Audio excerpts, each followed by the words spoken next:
We've got about a dozen questions from our community builders on Patreon, which I'm going to be answering first.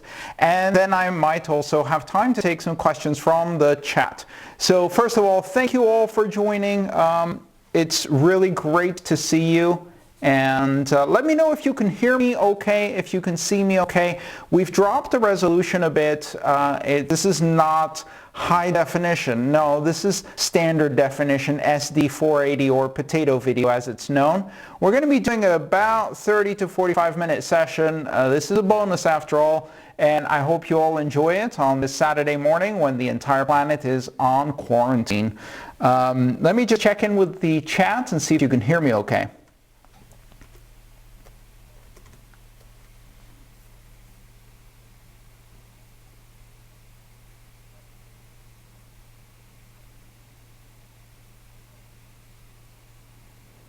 Video and audio good. Woohoo! YouTube is notifying me, please check the video resolution. The current resolution is not optimal. Yes, YouTube. The current situation on this planet is not optimal. I hear you. We're going to do the best with what we have. All right, let's go straight to our first question for the day. Do you like my new banner? All right, first question comes from Nicholas. Hi Andreas, I use multisig. But for most people getting into crypto, I recommend a Ledger or Trezor hardware wallet because the graphical user interface is so simple. How can they trust Trezor or Ledger generating their seeds?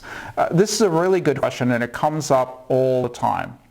The bottom line is that no matter what kind of device you're using, you have to put some degree of trust.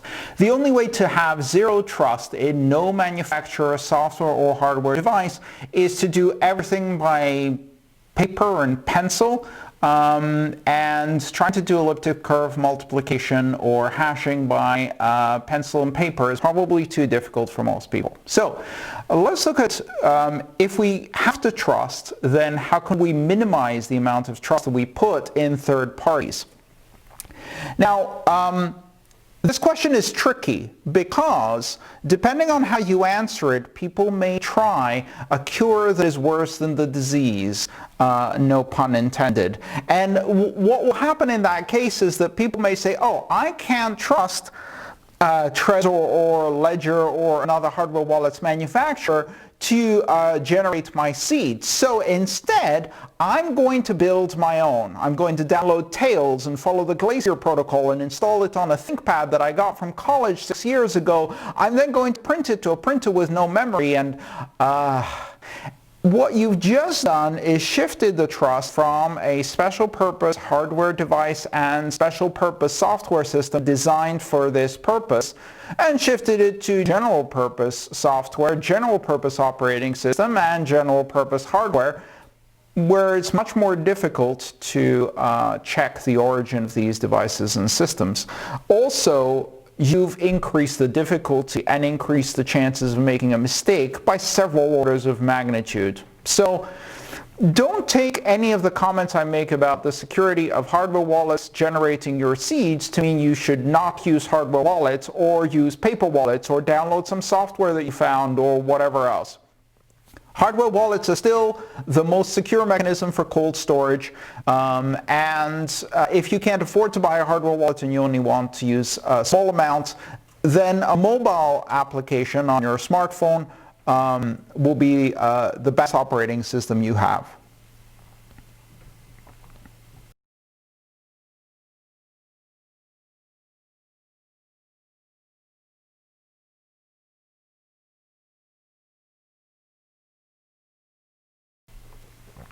Alright, so how do we trust the seeds that are generated on these devices, the mnemonic phrases that are displayed on the screens of these devices?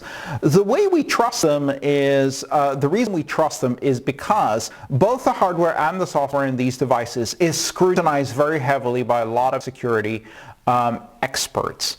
Now, that doesn't mean that trust has to be 100%. It just means that you are not trusting just the vendor. You're also trusting a bunch of security experts who are looking at these devices very regularly and examining them for all kinds of vulnerabilities and flaws.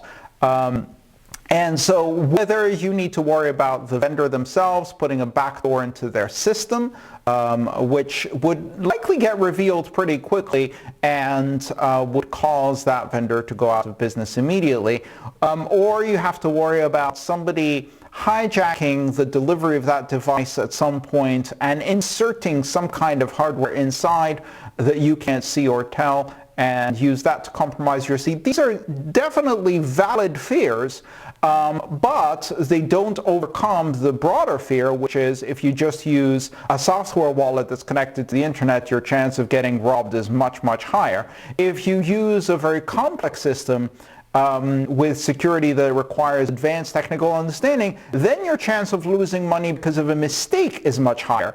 So with hardware wallets, what we're trying to do is balance these concerns about security, resilience, reliability, ease of use, and get them to a sweet spot where the average user doesn't have to put too much trust. Now, if you were to put hundreds of thousands of dollars or millions of dollars on one of these devices, then you probably need to take some precautions. There's a number of things you can do. One of the things you can do is you can generate your own mnemonic phrase offline using a method as simple as playing cards or dice. There's a number of tutorials online that you can find that will allow you to do things like download the dictionary of 2048 words that are used within the mnemonic phrase system, and then select the words in such a way as to produce a mnemonic phrase. There are also some online tools that will help you to do that, but then you run into a much greater risk because that online tool is a lot easier to hijack, and you should never type your mnemonic phrase into that tool.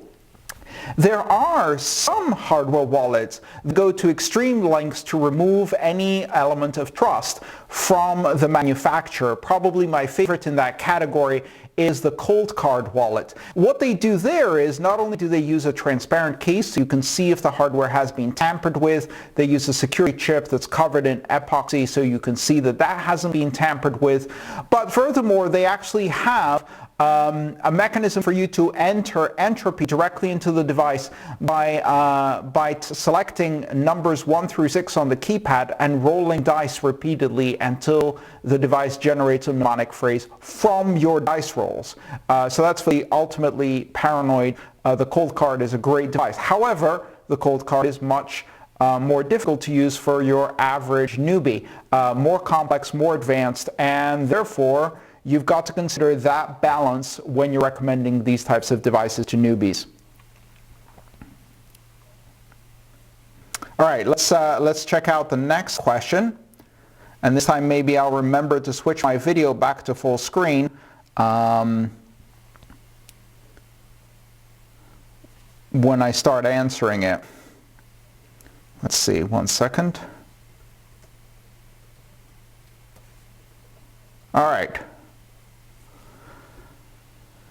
Next question comes from D. Hey Andreas, the new Trezor Model T generates a 12-word mnemonic phrase instead of the regular 24-word mnemonic phrase that the previous model used and even the Ledger Nano S used. I personally think that 12 words is better because you can actually memorize it without too much hassle. How much safer will a 24-word seed or mnemonic phrase provide me over the 12-word mnemonic phrase? If you could explain the basic math behind the number of words versus brute force attack difficulty would be very valuable. Thanks. Honestly, with the current condition of hardware, for most practical purposes, 12 words is enough. So let's do the math first. 12 words corresponds to 128 bits plus checksum of the mnemonic phrase. So each word in a 2048 word dictionary represents 11 bits of information. How can I figure that out? Well, if you have a dictionary that has 2048 words or 2048 symbols, then the amount of information that's in there is 2 to the 2040, sorry, is 2 to the 11. 2 to the 11 is equal to 2048. So 2 to the 11 tells you that 11 words gives you 2000, let me start that again because I got confused in my own head while doing it. 2 to the 11 gives you 2048, which tells you that each word in the dictionary represents 11 bits of information, because 11 bits, 2 to the power of 11, would give you 2048 choices, which is the number of words in the dictionary. Thank you. I got it right this time. Now, if you take 11 bits per word and you add up 12 words, you end up with 132 bits. And of those, some part of that is checksum. 4 bits of that is checksum. And the other 128 bits is the actual entropy that's used to generate your seed. So 12 words, it represents 128 bits of entropy plus 4 bits of checksum for 132 total. And then if you take 24 words, then that's 264 bits of entropy, which is actually 256 bits plus a checksum. So 256 bits versus 128 bits of security. Now, in today's computing environment with classical computers, 128 bits and 256 bits are both not practically brute forceable. It is not possible to brute force a 128-bit number any more than it is to brute force a 256-bit number, any more than it is to brute force a 128-bit number. You're talking about the difference between trillions of years versus trillions of trillions of trillions of years, which again isn't a huge difference because once again is still trillions of years. So 128 bits of brute forceable security is sufficient. I actually like 12-word seeds as well for a variety of reasons. They're easier to manage. But if you're ultra paranoid and you have a lot of money in a mnemonic phrase that you don't expect to change for a very long time, maybe you go to 24 words. 12 words is sufficient. What you should be thinking about perhaps is adding a passphrase so that the mnemonic phrase isn't the only thing between an attacker and your funds. That will help you in terms of storing this securely. So adding a passphrase may help. There's a follow-up question on the chat room, which is, where does the checksum come from? So the checksum, you can find this information actually in Mastering Bitcoin, and I believe it's in chapter 5 or 4 or 5. But basically, the checksum comes from taking the 128 bits that are produced as entropy, and then converting, taking the hash of that twice, and then taking the 4 most significant bits of the hash and using those as the checksum. So basically, you're taking the entropy of 128 bits, you're hashing it twice, and you're taking that last part of the hash and adding it to the 128 bits as a checksum, because if any of the 128 bits change, that's going to cause the hashes to change, which is going to cause the checksum that's computed off the 128 bits to change, and that way you've got a mechanism of checksumming the entire 132 bits, or 12 words, in a way that you can't make a mistake. You can tell if a mistake has been made.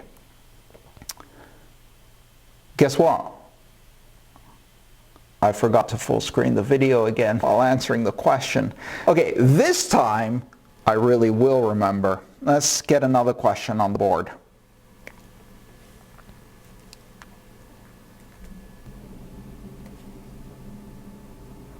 All right, here's the next question. MB asks, please advise on the safety of using only one 12-word mnemonic for all of my wallets. The hot wallet on my phone, my desktop wallet, my cold storage, using different strong passphrases to separate them. The reason for this would be to simplify seed storage and create a cleaner inheritance plan, and the phone non-passphrased hot wallet could be a sort of canary in the coal mine at the same time. Is this safe? No. It's not safe, MB.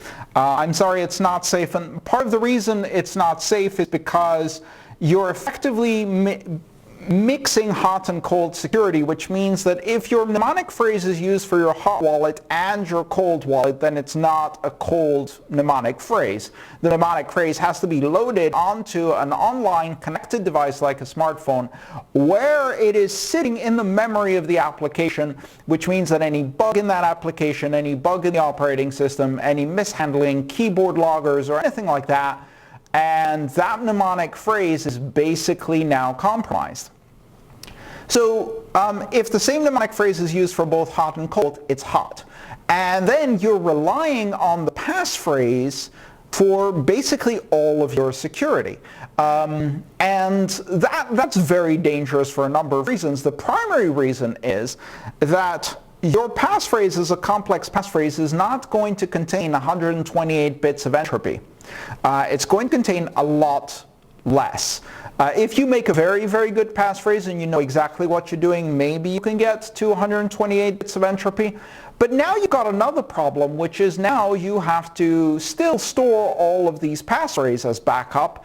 And that's actually harder than storing mnemonic phrases, because the passphrases do not follow a standard, do not have a checksum in them, are not from a specific dictionary, and you're generating them yourself instead of having a properly configured device generate that entropy for you. So if you haven't generated them correctly, they don't have sufficient entropy. Generally speaking, what you've done is you shifted the entire standardization and security model of the BIP39 mnemonic phrase into the passphrases, which are non-standard, implemented according to whatever mechanism you use, not generated securely as high entropy passphrases, and that's really not sufficient, but you still have to back them up.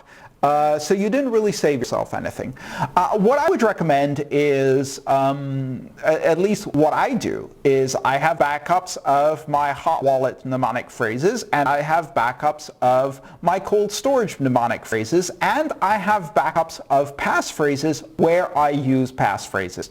I do not use passphrases on my hot wallet because the mnemonic is enough security, and the physical security I have around my mnemonic backup is sufficient for my purposes. Plus, if I don't trust the application and operating system this mnemonic phrase is running on, then I don't trust it for the passphrase either. So the passphrase doesn't really give me anything other than inconvenience and an extra thing to back up. For my cold storage, however, I am absolutely going to use an additional passphrase because that mnemonic phrase sits in cold storage for a while. May not be accessed very often. It's a lot more important that the mnemonic phrase isn't the only mechanism to secure it, and I add an additional passphrase which is also backed up and kept separately. In terms of, and there I did it again, I forgot to switch to full screen video the third time. You know, the biggest problem with this whole live stream thing is that I'm not a videographer or a director or a producer or a sound engineer. So you're getting literally the worst person at all of those skills as the only person doing all of those skills. So, all right. So yeah, don't do that with your mnemonic phrases. You can use one mnemonic phrase for several different cold storage wallets, for example, with different passphrases. I wouldn't increase the complexity too much. You can use one mnemonic phrase with different passphrases for several different hot wallets. Again, try not to make things too complicated because you always have to also back up the passphrases. And you can also use one mnemonic phrase for multiple different cryptocurrencies. So to use it for Bitcoin and Ethereum and Litecoin and whatever else. But I would not mix different categories of risk, cold storage and hot storage, on the same mnemonic phrase. That's a bad idea. All right, let's see how things are going. I'm going to quickly jump in the chat and see if everybody's having fun.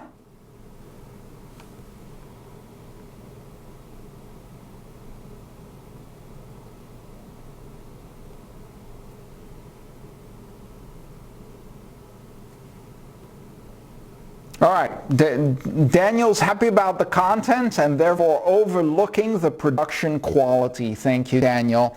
But then again, Daniel's one of our community builders and has put a ton of work into helping me get this content out in Spanish. So, Daniel, you're a bit biased. I do know that, but I always appreciate your contributions. All right, the next question we're going to answer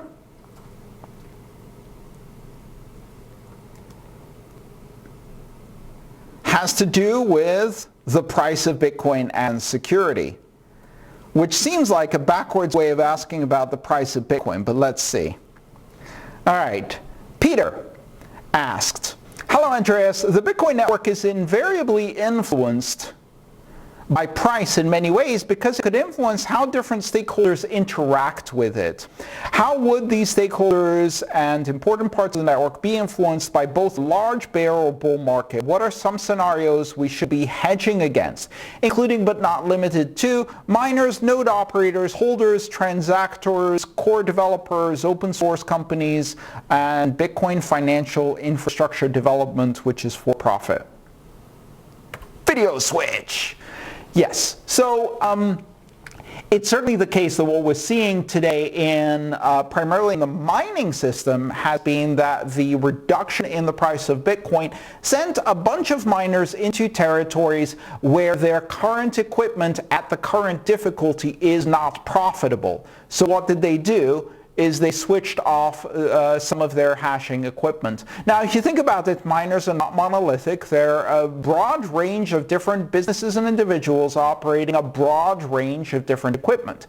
Even one miner may be simultaneously operating 3 or 4 generations of hashing equipment if it's profitable to do so.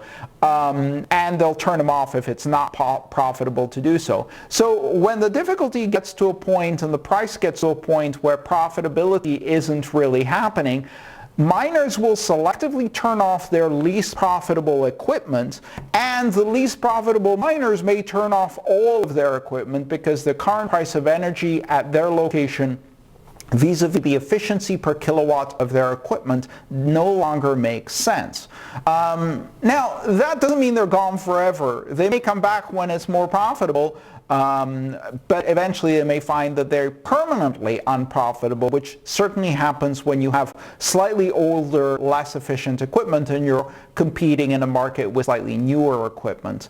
As a result, we saw a 15% drop in the difficulty as a result of an almost 30% drop in the hashing rate. So we're expecting another 15% drop in difficulty in the next retargeting window. All of this thing happening just before the halving, which is coming in a few weeks. So from that perspective, we are seeing these reactions for miners. However, this is a dynamically stabilizing system that calibrates for these differences. I'm not particularly worried about these changes in behavior. In terms of developers, startups, infrastructure companies, etc., we are going to see a number of disruptive effects. However, these disruptive effects are not primarily because of the price of Bitcoin, but I think because of the broader economic recession. So we are now in a very, very deep and ugly economic recession, which means that a lot of startups are going to find it very difficult to raise money. And they're going to find it very difficult to sustain their current burn rate, which means they're going to have to lay off developers in some cases, they're going to have to curtail projects, they're going to have to shut down products, and they're going to have to take other measures to remain solvent. And some of them will fail to remain solvent. They'll go insolvent and they won't be able to raise enough money and they'll shut down. This is a normal part of a free market environment. In fact, it's a healthy part of a free market environment. You want the companies that are less efficient to be tested every now and then, and a recession provides a very good competitive test, allowing only the strongest to survive. It's very difficult for all of those involved, but I do expect we're going to see more of that. Again, I'm not worried about the future of Bitcoin or the stability of the system in the long run. we have to take a long-term perspective here. These adjustments are going to affect things in the short term, and we're going to see a lot of volatility, but in a dynamic system that is quite resilient and has already survived many shocks to the system, I expect we will see this again being a test that Bitcoin passes.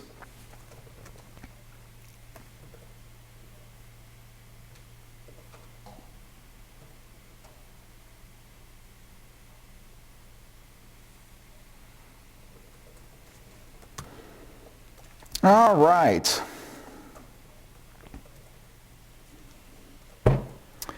How will the EARNIT Act, Senate Bill 3398, affect cryptocurrency, asks Paul.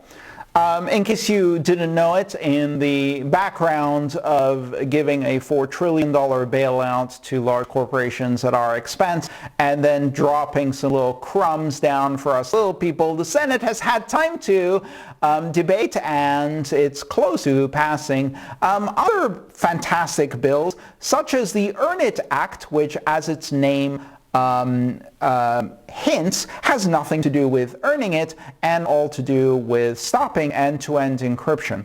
And the way it does that is by weakening the protections offered under the DMCA, the Digital Millennial Copyright Act, and I believe it's Title 230 of the DMCA, which actually provides a safe haven for companies that follow the DMCA to be protected from liability for things that their users do on their platforms. This is a fundamental pillar of the DMCA, which is that if companies have measures in place to protect copyright holders, to take down offensive material, by offensive I mean illegal material that violates somebody's intellectual property or some other law, then they are protected, video switch, they are protected from liability for those acts. And so therefore, that's a fundamental column of the DMCA, and it gives platform companies, especially large content companies, the freedom to be able to post content from their users without having to face liability for it. Now imagine if Facebook was liable for everything its users published. Basically, it wouldn't exist. What the EARNIT Act does is it uses that to drive a Trojan horse right through the DMCA and say that if companies use end-to-end encrypted systems that do not have backdoors for law enforcement, they no longer are protected from liability for things posted by their users. Now, this EARNIT Act could be called "Fuck you, Zuckerberg. You're going to give us backdoors," because that's effectively what it is. This is a very, very directed law that affects the largest content providers. It's not just Zuckerberg, of course, but certainly Facebook has the most to lose from this, especially because of one application that they offer, which is called WhatsApp. And WhatsApp is used by billions of people around the world to protect their communication from dictators all around the world. And of course, you know, we love dictators, so why not help them out? So that's what the EARNIT Act is doing. It's going to hurt Google with the YouTube platform. It's going to hurt a lot of centralized platforms. And what is the impact it's going to have on Bitcoin? Well, I think one of the impacts it's going to have is that companies that engage in transactions that offer zero knowledge transactions may be affected by this, because they will not be able to shield themselves from the liability of users transmitting transactions on their platforms if they do not have backdoors for law enforcement. This may cause some difficulty for trusted third-party companies in crypto, which means that if a company is centralized and controls transactions on behalf of its users, then it may be liable, which will arguably encourage more decentralization. So if a company has no control over its users' transactions, then this doesn't really apply. Again, I think these types of regulations are really aimed at centralized organizations and platforms, and in the long term, undermining end-to-end encryption and undermining kind of these freedoms that we consider necessary to encourage free speech and expression and encourage the growth of independent media platforms, undermining those really pushes the need for decentralized platforms. It's a terrible law. It's an absolutely atrocious law. It's probably going to pass. I mean, who are we kidding? I have very little hope in our political and economic system at this point, but fortunately, all it's going to do is undermine centralized organizations.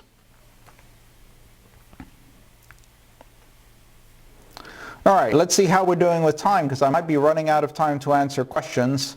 Great, it's been 30 minutes. We're going to give it another 15 and then see how that goes. Next question comes to us from Allison. Allison, oh, long time no see, Allison. How are you? Allison asks, is there any advantage in running your own node to use with a hardware wallet? Can you please explain best practices for hardware wallets from a security standpoint? What a great question. The way I think of it is as a series of steps. And I have Dr. Stephanie Murphy, my co-host on Let's Talk Bitcoin, to credit for this framing. She talked about the sovereignty staircase, where you take steps towards increased independence and sovereignty up the staircase. So down here on the ground floor, you maybe have adopted crypto and have taken the first step towards economic sovereignty and financial sovereignty, sovereignty of your data, etc. But all your coins are on a centralized exchange and you don't control any of the keys. So you have some independence because you're in a cryptocurrency and not fiat, but not a lot of independence because you rely on a third party. So then step one is your keys, your coins, not your keys, not your coins. Take control of your keys and store them securely yourself. That gives you a much higher degree of financial sovereignty. And of course, the best way to do that is with a hardware wallet. Of course, you can also do that with a mobile wallet on your smartphone. A hardware wallet for larger amounts is highly, highly recommended. All right, so that's step one. Step two is, well, how do you run that hardware wallet? Let's think about that a tiny bit. Now, most hardware wallet manufacturers generally provide an application, a software client or wallet that you can use in conjunction with their hardware wallet in order to engage in transactions. So, for example, Trezor, Ledger, they all have an application. Either it's a Chrome extension or it's a web-based application that uses Web USB to talk to the hardware device, etc., etc. Should you use those? It's really up to you. Honestly, it's actually easier to use those than other choices. And from that perspective, if you're a novice user and this is about as much financial sovereignty as you can handle right now, good, great. You're one step ahead of everybody else, right? Literally, you're up the staircase one step. And maybe that's all you can do, and that's fine. You know, what we need to do is encourage people with education and information and gradually help people get the skills necessary to climb up this staircase. So the second step I would take would actually be to not use the manufacturer's wallet software, but to use a slightly more sophisticated software wallet that does better things for privacy, better things for coin control, that supports the latest address features, and that is independent of the vendor of your hardware wallet. One of my preferred choices for that would be the Electrum Desktop. So I use the Electrum Desktop wallet on my hardware wallets in order to construct transactions. It gives me much more fine-grained control over coin selection. It has a number of advanced features for controlling fees, like replace by fee and child pays for parent and things like that. So I've increased my capabilities a bit by using that. And that's not the only example. There's a dozen different wallets that you can connect, and not just in Bitcoin. For example, if I'm using Ethereum, then I would use the mycrypto.com wallet as one example and have that connect to my hardware wallet over web USB. Many different software applications now have support for hardware wallets that allows you a broad range of choices in what wallets you use. Now, when I do that with Electrum, I'm using the Electrum servers in order to get the information about the addresses I control and the UTXO. So it's not quite as good as I'd like it. I'm not using the servers of the vendor that makes a hardware wallet and their software, but I am still using somebody's servers to get that information. So the next step would be to reduce my reliance on other people's implementation of a Bitcoin node. So I'll take one more step and run my own node. Now, in many cases, making your own node connect to a hardware wallet is not so easy.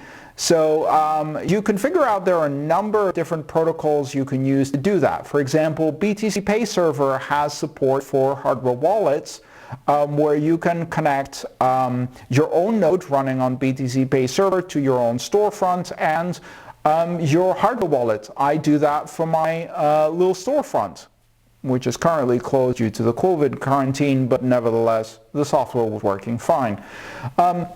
So step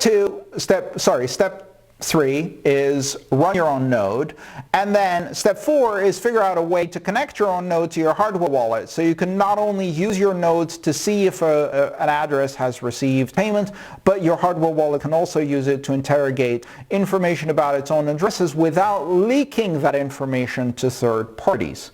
Another great project for doing that is the Electrum personal server or Electrum X server.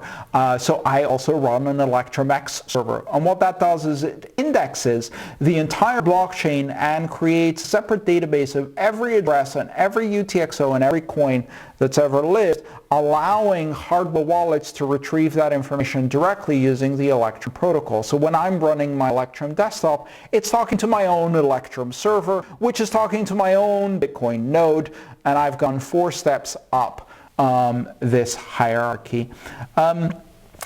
In other things you can do, kind of the 4th or 5th step up would be to implement more of an air-gapped solution, which we're going to talk, I think there's enough time for one more question. We might talk about air-gapped solutions.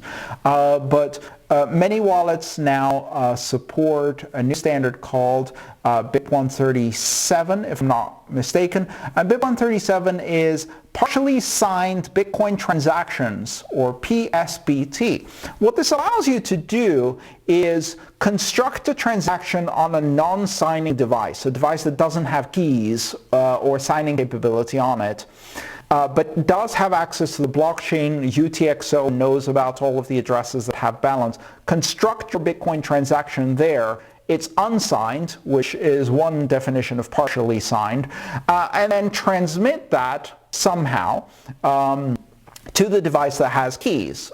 Some of the ways you can do that is via USB. You can do it via various other things, like, for example, scanning a QR code, and some devices use SD cards, which is a viable way of doing that. So you save the partially signed Bitcoin transaction on a file, copy the SD card over, plug it into your offline signing device or air-gapped machine, sign it with the hardware wallet that has the keys, and then transfer the signed transaction back to the machine that's online. That way you create an air gap which is only crossed by some kind of data storage device, and if you want to be really paranoid, you use a different data storage device for moving in one direction than moving in the other direction, or you use them only once and then you fry them. Whatever you want to consider there. It's actually fairly difficult to do a side channel attack with a purpose-made device via SD card or via a file system. Harder than it is to attack the device through a USB interface, for example. or Bluetooth or any other protocol it might use.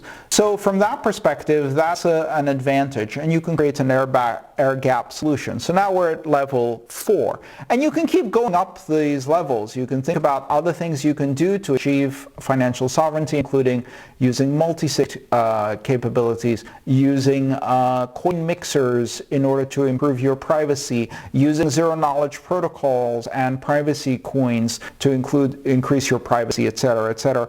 Really, there's no level, there's no maximum level you can reach because this is a technology that is constantly evolving. And also, there's no minimum level at which you're not a real Bitcoiner or a real crypto person. Even the person who just is barely involved and bought this thing just as an investment to get a Lambo and stored all of their coins on an exchange, they've already taken a step away from the fiat system. We should welcome them, teach them, and help them and encourage them to take that next step to increase their sovereignty. Let's see if we have time for one more.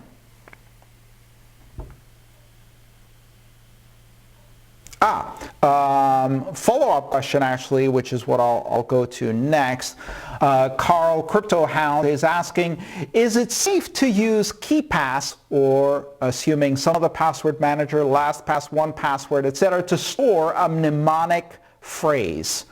And the question is this a mnemonic phrase for a hot wallet or a cold wallet? Because that's the immediate follow-up question I would have. If it's for a hot wallet, yes, absolutely, perfectly fine. Because the security of your password manager should be better than a generic operating system and buggy application that you've stored that same mnemonic phrase in order to use it on whatever device you have the hot wallet on. Otherwise, if your password manager wasn't more secure than that, then what's the point of having a password manager in the first place? So from a risk perspective, relative risk between the two is fine. Cold storage? Absolutely not. I would never store a mnemonic phrase for a cold storage wallet on a password manager that is, by definition, an online device. Why would I not store it? Because I don't trust keyboards. I don't trust keyboard drivers. I don't trust the operating system. I don't trust that there's no Trojan sitting between. I don't trust all the things that I would need in order to put that seed into my device. I also don't trust the screen and the fact that it's very easy with a Trojan to just take screenshots whenever specific applications show up. And what more obvious thing to do can you imagine than taking screenshots every time one of the password manager's windows pops up? I would certainly set that up in my Trojan if I was writing a Trojan. So from that perspective, I wouldn't trust the input into the password manager or the ability to read it back securely without someone else getting into it first of a password manager for cold storage. In general, when I'm talking about cold storage seeds, mnemonic phrases, these mnemonic phrases have never been typed into a computer. They have never been displayed on a screen that is not the purpose-made screen of the hardware wallet. They have most certainly never been typed in sequence, even if I've done a recovery with them, in which case they're typed in a random sequence interspersed by decoy words. All of these techniques ensure that they never go online. And so no, I wouldn't use a password manager for that purpose. I think with that, we've got to the end of our bonus live stream. I hope you guys got some useful information about security. Thank you so much for attending. Now, I'm going to be doing bonus live streams every Saturday for the foreseeable future, so we can all keep in touch and learn a lot of things together. Remember, if you want to ask questions, the privilege or perk of asking questions is one of the few things that I reserve for my community builders and supporters on Patreon. So if you're interested in that, I would strongly encourage you to support my open education mission, my mission to educate people about Bitcoin and open blockchains in as many languages as possible. That work is made possible by my community builders. I don't have sponsors. I don't have corporations throwing money at me. I don't even have conferences to pay me anymore. So it's really up to you to help me and my staff sustain through this difficult time and get this education out. Patreon.com/Antonov. Thank you so much for joining me live today. I hope you have a wonderful, relaxed weekend at home, because you can't actually go anywhere else. That's it for me. Thank you so much. Have a good one. Take care of yourselves. Stay safe. And I hope you and your families are all safe. I'm keeping myself safe, and I'll see you next week.